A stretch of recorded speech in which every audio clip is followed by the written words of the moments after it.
नमस्कार, मैं महावीर प्रसाद कारदेशक, राजकीय औद्योगिक प्रशिक्षण संस्थान अलीगंज लखनऊ। आज मैं आप लोगों को व्यवसाय टर्नर प्रथम वर्ष विषय सैद्धांतिक की पाठचर्या में अंकित प्रसंग विनिमयशीलता, लिमिट, फिट एवं टॉलरेंस के बारे में प्रशिक्षण प्रदान करूँगा।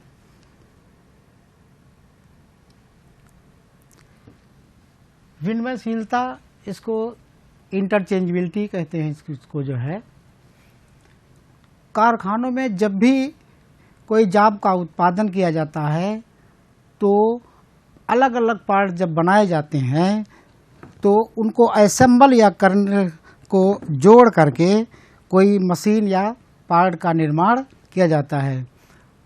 पार्टों की संख्या अधिक उत्पादन होने के कारण जो है वो भिन्न भिन्न कारीगर द्वारा बनाए जाते हैं जिससे कि आपस में जोड़े जा सकें। तो उसमें एक इंटरचेंजेबिलिटी का गुण होना चाहिए जिससे कि वो पार्ट्स अगर वो खराब होता है तो वो दूसरी जगह पे आसानी से मिल जाए।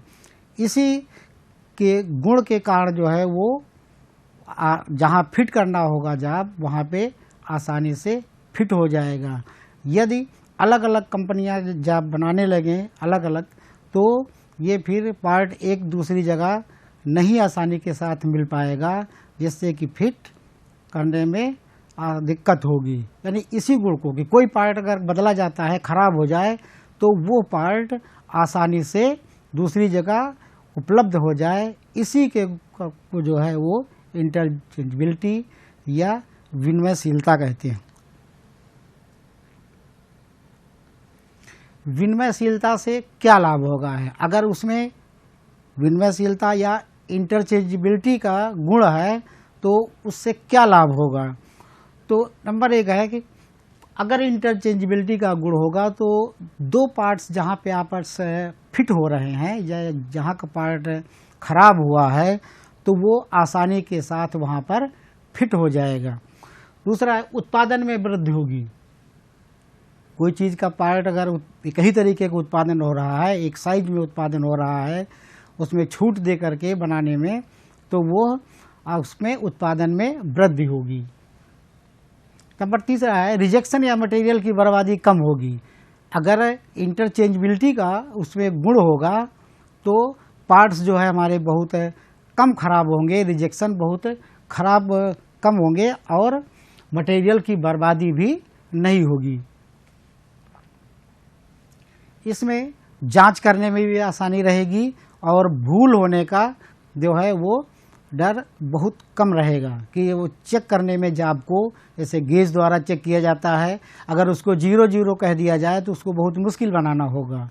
तो उसको चेक करने में कुछ उसमें इंटरचेंजेबिलिटी का गुण होता है तो उससे ये भी लाभ है कि वो चेक करने में और उसमें त्रुटि होने में बहुत कम चांस रहते हैं।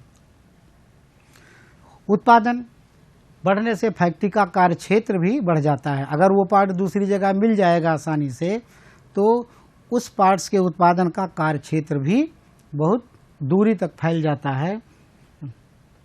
और एक ही पार्ट को कई स्थानों पर बनाया जा सकता है। जैसे होना जाए इस टाइप का जॉब बनेगा, कहीं पार्ट फिट होना है तो वो जो है वो कई जगह पे बनाया जा सकता है जिससे कि वो जॉब वहाँ पे मंगवा करके फिट किया जा सकता है। खराब पार्ट को आसानी से कभी भी बदला जा सकता है। अगर एक चीज़ को वही पार्ट एक ही कंपनी बनाने लगे तो उसको बहुत दूर लेने जाना पड़ेगा, बहुत ढूंढना पड़ेगा, उसमें लागत भी ज़्यादा आएगी। इसीलिए जॉबों में इंटरचेंजेबिलिटी का गुण होता है कि वो पार्ट्स आसानी से दूसरी जगह पे मिल जाएंगे। इनमें उत्पादित पार्टों की कीमत भी कम आती है। अगर कई स्थानों पर जॉब बनने लगते हैं, कोई ख़राब पार्ट है, बदलना है उसको, मेंटेनेंस का पार्ट ख़राब हो गया है तो वो आसानी से उससे मिल जाता है जिससे उसकी लागत भी कम आती है। जब प्रोडक्शन ज़्यादा होगा तो उसकी लागत भी कम आएगी। लिमिट, जॉब के साइज को कुछ कम या अधिक बनाने की छूट को लिमिट कहते हैं। यह स्वीकृत छूट पर बेसिक साइज पर घटाकर या जोड़कर दोनों ही दी जाती है। अगर कह दिया जाए कि जाब को बिल्कुल 0-0 बनाना है, ये जाब है, इसको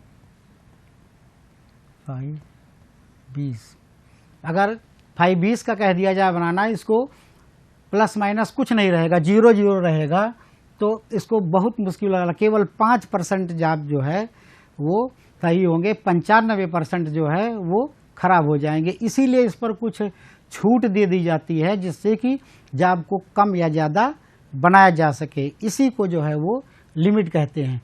ऐसे यहाँ पे ये दिखाया गया है कि ये 50 है, उसको प्लस में 0.02 बनाना है और माइनस में 0.03। अगर इसको 0-0 कह दिया जाए तो यही छूट जो उसमें दे दिया गया है, तो ये प्लस में इसको हाई लिमिट कहते हैं। जैसे 50 प्लस 0.002 इसमें जोड़ करके जो है वो 50.02 तक, यानी कि उसका बेसिक शुरुआत जो है वो 50 है बेसिक साइज। 50 एक्यूरेट कह दिया जाए तो वो बहुत मुश्किल होगा, बहुत टाइम लगेगा, बहुत लागत आएगी उसमें। इसीलिए इसमें ये छूट दे देगी कि प्लस में 0.2 बनाया जा सकता है। तो इसे प्लस में जो अधिकतम जो बनाया जाता है जोड़ करके वो इसकी हो गई हाई लिमिट। और लो लिमिट इसमें दे दिया गया है कि -0.03, यानी कि 49.97 मिलीमीटर। तो इसके दोनों के बीच में जो जाब बनेगा वो सही है, यानी कि 49.97 और 50.02 मिलीमीटर, इसके बीच में जितने भी साइज के जाब बने वो सही होगा। अगर एक्यूरेट कह दिया जाए 50-50 बनाना 50 का व्यास का, तो वो बहुत मुश्किल होगा। अर्थात कि कुछ या कम या अधिक उसमें जो छूट दी जाती है उसे वो लिमिट कहते हैं। और ये लिमिट दो प्रकार की होती है, हाई लिमिट और लो लिमिट। ये जो कमी या बेसिक अधिकता आती है ये कई चीज़ों का कारण हो सकता है, जैसे कि मशीन की स्थिति उसकी कैसी है और टूल की घिसावट से उत्पन्न होता है, इसलिए इसको जो है वो छूट दी जाती। साइज, साइज किसे कहते हैं? कोई भी जाब है, किसी पे लंबाई, चौड़ाई, गहराई, ऊंचाई, जो उसमें साइज दर्शाया जाता है, जो संख्या में दर्शाया जाता है, वो उसे साइज कहते हैं। ये ब्रिटिश में भी हो सकता है और मीट्रिक में भी हो सकता है। जैसे कहीं दे दिया जाए 1 इंच है तो इसकी मिलीमीटर में 25.4 मिलीमीटर होगा, और उसका 5 या 1 इंच प्रणाली में कह दिया जाए तो दोनों में, यानी कि ब्रिटिश या मीट्रिक प्रणाली में। बेसिक साइज,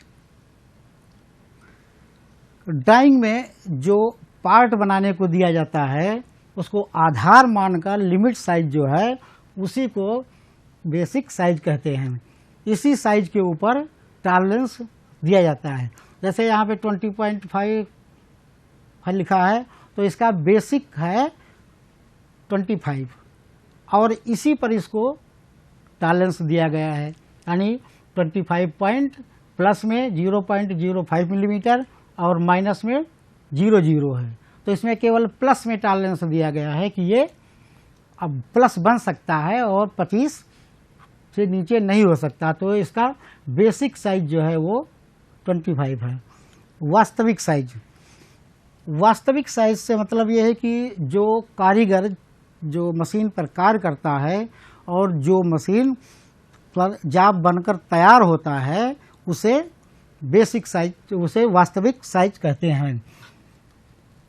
और ये क्या होता है, हाई लिमिट और लो लिमिट के बीच में बनता है, यानी कि कारीगर जब जाब बनाता है तो उसमें कम या ज़्यादा भी बन सकता है, इसीलिए वो छूट उसमें बनाता है। जैसे बेसिक साइज इसका है 25 और प्लस में दिया गया है 0.05 मिलीमीटर और माइनस में 0.03 मिलीमीटर, तो इसमें वास्तविक साइज ये घटा के 25 से 0.03 अगर घटाया जाएगा तो 24.97, और इसका हाई लिमिट हो जाएगा 25.05, यानी कि 24.97 से 25.05 के बीच में ये कोई भी साइज हो सकता है, तब जा कर के ये जाब सही होगा।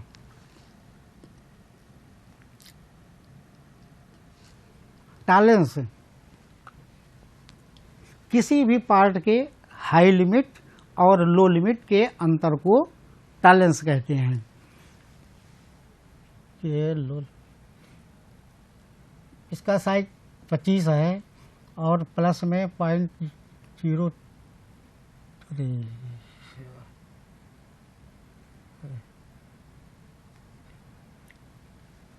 अगर प्लस में इसको कह दिया जाए कि 25 पॉइंट इसका बेसिक साइज है और प्लस दिया गया है 0.02 मिलीमीटर, तो ये प्लस में इसको जोड़ दिया जाएगा और जो लो लिमिट अगर इसमें माइनस में दिया गया है 0.01, तो इसके जो हाई लिमिट होगी 25.02 होगा और लो लिमिट इसके होगा जो है वो 24.99 मिली। टॉलरेंस दो प्रकार की होती है, यूनिलेटरल और बाइलेटरल। यूनिलेटरल टॉलरेंस है, इस पद्धति में बेसिक साइज के केवल एक ही तरफ टॉलरेंस दिया जाता है। जैसे बेसिक साइज 25 मिलीमीटर है और इसके जो है एक ही तरफ दिया गया है, जैसे प्लस में 0.03 है और माइनस में ये 0.0 है, यानी कि इसमें केवल एक तरफ होगा, या तो प्लस ही होगा या तो माइनस में ही होगा। इसमें प्लस में दिया गया है और माइनस में कुछ भी टॉलरेंस नहीं है। इसी तरीके से 25 में देखिए प्लस में नहीं दिया गया है कुछ भी और माइनस में दिया गया है 0.02 मिलीमीटर। तो कहने का तात्पर्य यह है कि यूनिलेटरल टॉलरेंस में केवल एक तरफ ही टॉलरेंस दिया जाता है, चाहे वो प्लस में हो और चाहे ये माइनस में हो। दूसरा है बाइलेटरल टॉलरेंस। इस पद्धति में टॉलरेंस बेसिक साइज के दोनों तरफ दिया जाता है। देखिए बेसिक साइज इसका 25 मिलीमीटर है और प्लस में 0.03 दिया गया है और माइनस में 0.04, तो एक तरफा और दो तरफा इसको कहते हैं। तो बाइलेटरल टॉलरेंस वो होता है जिसके बेसिक साइज के दोनों तरफ टॉलरेंस दिया जाता है, प्लस या माइनस दोनों ओर।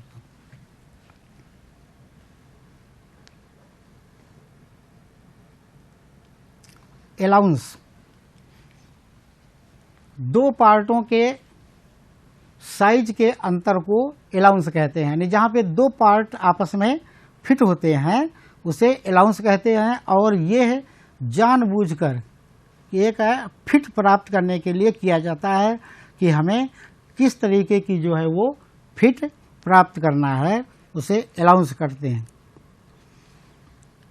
अलाउंस के प्रकार, अलाउंस दो प्रकार का होता है, एक पॉजिटिव अलाउंस और दूसरा नेगेटिव अलाउंस। अब पॉजिटिव अलाउंस का है, इसमें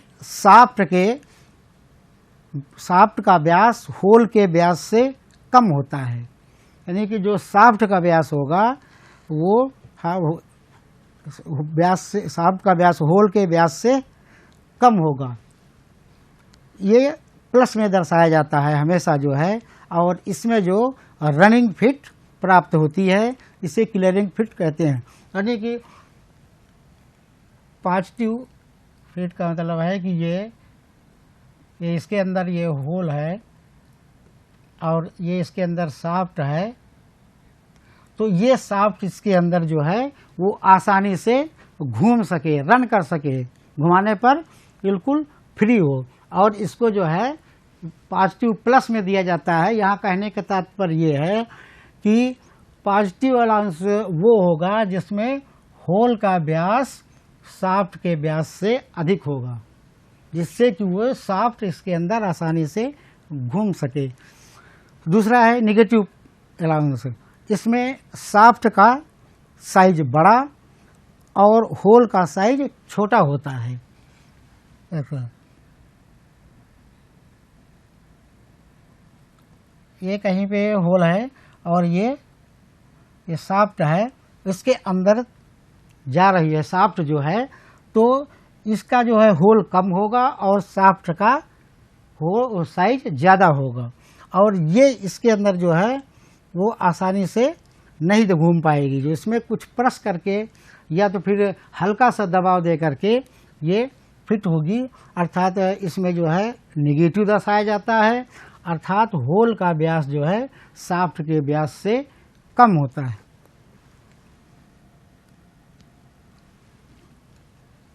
फिट क्या चीज़ है? प्रत्येक मशीन या औजार में अनेक पार्ट होते हैं। कोई अगर मशीन है उसमें बहुत तरीके से पार्ट होते हैं और प्रत्येक पार्टों को अलग अलग बनाया भी जाता है। कोई पार्ट दूसरी जगह बनेगा, कोई कहाँ बनता है, कोई दूसरी, तो उसके बाद इन्हें जोड़कर किसी मशीन या टूल्स का जो रूप दिया जाता है उसे फिट कहते हैं। कुछ पार्ट ऐसे होते हैं कि जो अलग अलग घूमते हैं, कुछ अंदर होते हैं जो कि एक दूसरे के ऊपर घूमते हैं, स्लाइड करते हैं।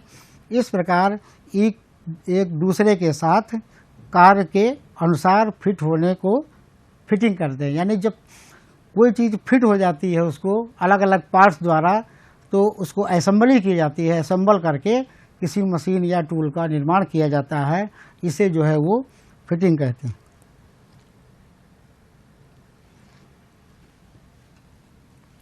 फिट के प्रकार कितने? क्लियरेंस फिट है नंबर 1 है, और दूसरा है इंटरफेरेंस फिट, नंबर तीसरा है ट्रांजिशन फिट।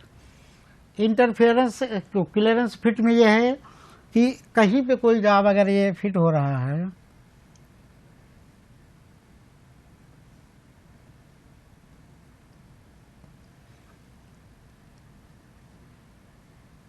ये शाफ्ट है मान लिया जो है, ये आसानी के साथ इसके ऊपर फिट हो सके, इसके अंदर जो है, इसी को जो है वो क्लियरेंस फिट कहते हैं।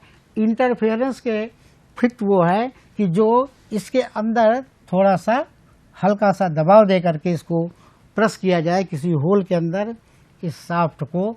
और ट्रांजिशन फिट वो है कि जो हथौड़े या प्रेस के द्वारा इसमें जो है वो फिट की जाती हैं, उनको जो है वो ट्रांजिशन फिट कहते हैं।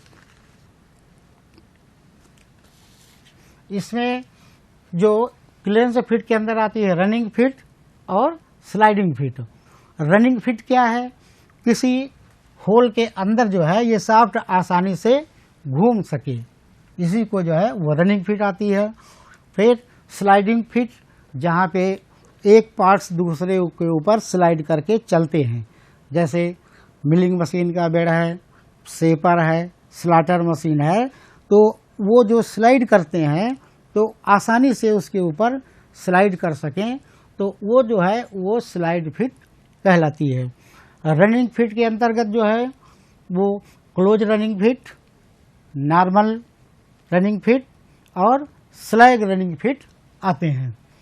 ड्राइव फिट, ड्राइव का मतलब है उसको हल्का सा चोट दे करके फिट जहाँ पे प्राप्त होती है उसे ड्राइव फिट कहते हैं। और फोर्स फिट, फोर्स फिट का है जैसे कहीं पे इसके होल के अंदर इस शाफ्ट को फोर्स के साथ, जैसे कि प्रेस द्वारा दबा करके इसके अंदर जाना है, तो वो जो है फोर्स फिट होगी। और श्रिंकेज फिट जो है, श्रिंकेज फिट क्या होगा? इसको गर्म करके इसके अंदर चढ़ाया जाए, इसके अंदर जैसे कि इसका व्यास जो है तो ये इसके अंदर गर्म करके जाएगा। जैसे कि नाल वगैरह चढ़ाई जाती है, बैलगाड़ी है या तांगे के ऊपर है, उस पर जो रिंग चढ़ाई जाती है वो गर्म करके चढ़ाई जाती है, जिससे कि वो आपस में जकड़ लेता है, तो वो श्रिंकेज फिट के अंतर्गत आती है।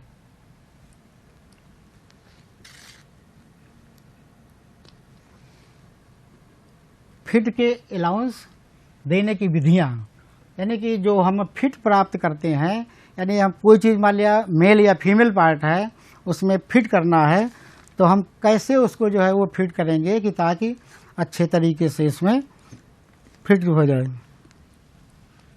नंबर 1 है होल बेसिस। इस पद्धति में जो है होल के साइज को स्थिर रखा जाता है, यानी कि जो होल बेसिस है इसका मतलब ये है कि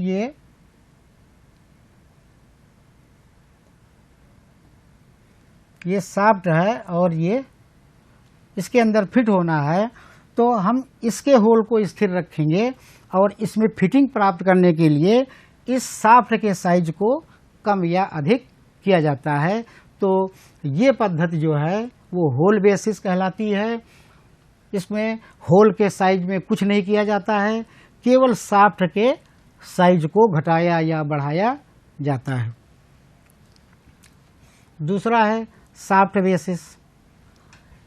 इसमें शाफ्ट के साइज को स्थिर रखा जाता है। इस शाफ्ट को अगर ये बुश है कोई इसके ऊपर फिट करना है तो हम शाफ्ट के साइज पे कोई कट नहीं लगाएंगे। इस पर जो है केवल होल को जो है वो कम या ज़्यादा इसके साइज के अनुसार घटा या बढ़ा सकते हैं। तो ये पद्धति जो है वो शाफ्ट बेसिस कहलाती है कि इसमें शाफ्ट के साइज को स्थिर रखा जाता है और होल के साइज को घटाया या बढ़ाया जाता है, और ये पद्धति विशेष कार्यों के लिए प्रयोग किया जाता है।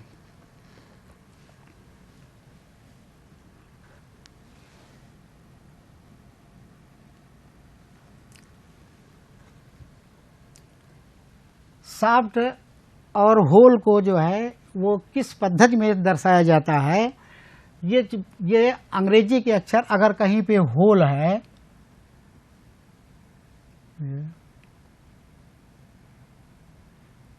इसको होल को जो है वो कैपिटल अंग्रेजी के अक्षर जो है कैपिटल से प्रदर्शित किया जाता है, और अगर कहीं शाफ्ट है बाहरी व्यास है इसका जो है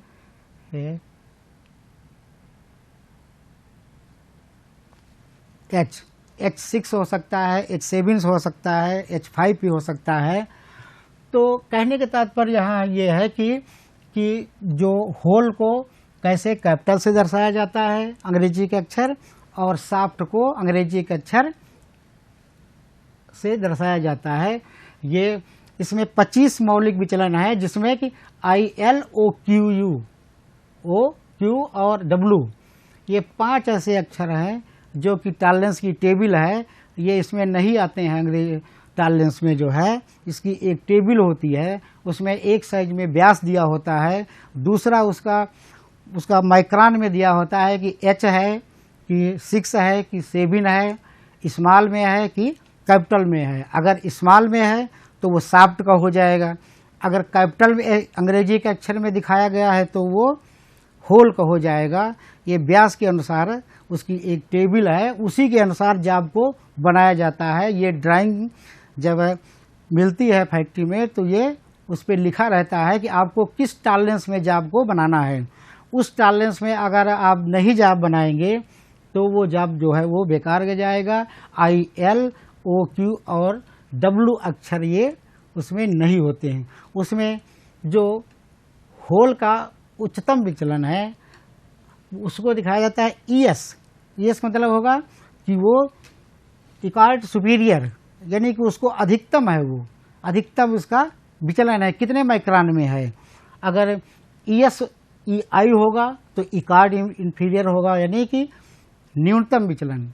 ये किसका होगा? होल का। अगर कैपिटल से लिखा है, कैपिटल से ये माइक्रोन में टेबल में लिखा होगा ES और EI। ES का मतलब होगा ये उच्चतम विचलन कितना माइक्रोन में आया है, उसमें 26 माइक्रोन या 28 माइक्रोन या 39 जो भी माइक्रोन होगा उसमें लिखा होगा। और न्यूनतम है कि न्यूनतम कितना है उसका जो है वो EI से होगा। तो उसी दोनों के बीच में जो है वो जाब बनाना पड़ेगा। अगर वो नहीं बनेगा उसके बीच के अंदर टॉलरेंस में तो इसका मतलब ये जाब गलत है, क्योंकि कोई भी जाब है अगर उसको 0-0 कहने को बनाने कह दिया जाए तो वो बहुत मुश्किल होगा बनाना। इसलिए उसमें जो है वो ये टॉलरेंस दे दिया जाता है, विचलन दिया जाता है, माइक्रोन में ये होता है। इसी तरीके से शाफ्ट का उच्चतम विचलन, इसमें शाफ्ट का है कहीं तो इसमें जो है ES होगा, स्मॉल में होगा ES और EI, इकार्ट सुपीरियर और EI, इकार्ट इंफीरियर। तो सॉफ्ट का कहीं पे स्मॉल अक्षर से होगा अंग्रेजी के, और ये जो होल होगा उसको स्मॉल से अक्षर होगा, चाहे एच हो जी हो। इस ये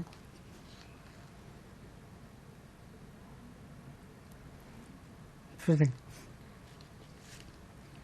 परिचय, अभी इंटरचेंजेबिलिटी के बारे में हमने बताया कि अगर उसमें इंटरचेंजेबिलिटी का गुण न हो तो एक पार्ट दूसरे स्थान पे नहीं मिलेगा और दूसरी जगह फिट भी नहीं होगा, और उसमें जो है वो ढूंढने में इधर उधर जो है वो काफ़ी उसमें खर्च आएगा। इसलिए इंटरचेंजेबिलिटी मतलब है कोई पार्ट आसानी से दूसरी जगह पे मंगवा करके उस को फिट किया जा सके, जिससे कि हमारी मशीन जो है या जो मेंटेनेंस का कार्य है वो आसानी से किया जा सके।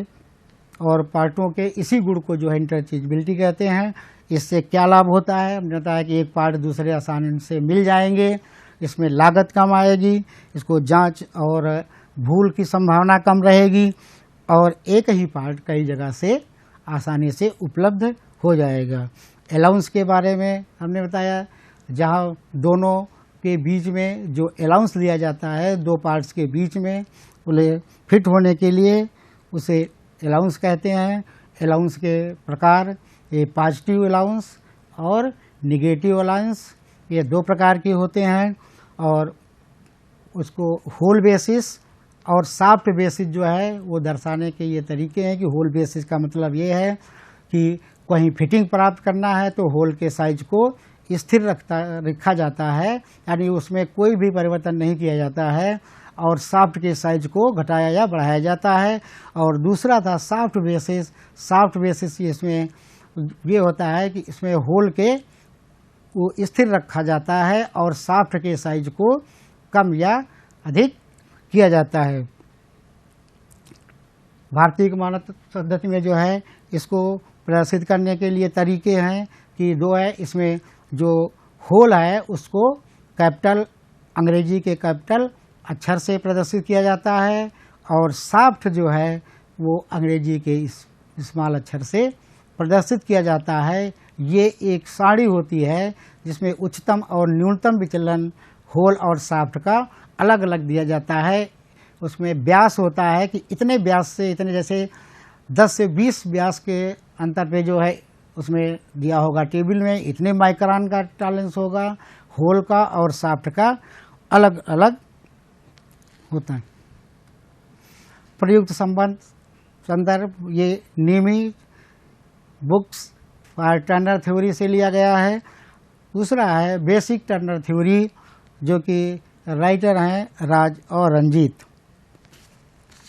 आज मैंने आप लोगों को विनिमयशीलता, लिमिट फिट एवं टॉलरेंस के बारे में प्रशिक्षण प्रदान किया हूँ। आशा करता हूँ कि ये प्रशिक्षण भविष्य में आप लोगों के लिए मददगार होगा। धन्यवाद।